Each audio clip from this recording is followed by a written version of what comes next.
ചേലക്കര നിയമസഭാ തെരഞ്ഞെടുപ്പിന്റെ വോട്ടെടുപ്പിനായുള്ള വോട്ടിംഗ് യന്ത്രങ്ങളും മറ്റ് സാമഗ്രികളും വിതരണം ചെയ്തു. ചെറുതുരുത്തി ഗവൺമെന്റ് ഹയർ സെക്കൻഡറി സ്കൂളിൽ സജ്ജീകരിച്ച കേന്ദ്രത്തിൽ നിന്നാണ് ബുധനാഴ്ച രാവിലെ വിതരണം ആരംഭിച്ചത്. മണ്ഡലത്തിലെ 218 ബൂത്തുകളിലേക്കുള്ള ഉദ്യോഗസ്ഥർ വോട്ടിംഗ് സാമഗ്രികൾ ഏറ്റുവാങ്ങി ബൂത്തുകളിലേക്ക് തിരിച്ചു. ഓരോ ബൂത്തിലും 4 ഉദ്യോഗസ്ഥരും ഒരു പോലീസ് ഉദ്യോഗസ്ഥനും വീതമുണ്ടാകും. തെരഞ്ഞെടുപ്പ് ജോലിക്കുള്ള ഉദ്യോഗസ്ഥർക്ക് ആവശ്യമായ പരിശീലനവും അവസാനഘട്ട പരിശോധനകളും സ്കൂളിൽ പൂർത്തിയാക്കിയിരുന്നു.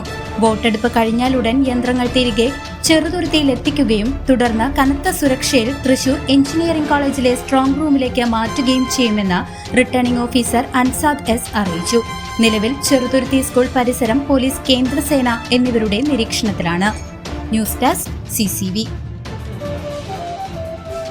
മുത്തച്ഛ, ഈ പ്രാവശ്യം വിഷുവിന് എന്താ പരിപാടി? അതല്ല, വിഷുവായിട്ട് പടക്കം വാങ്ങണ്ടേ?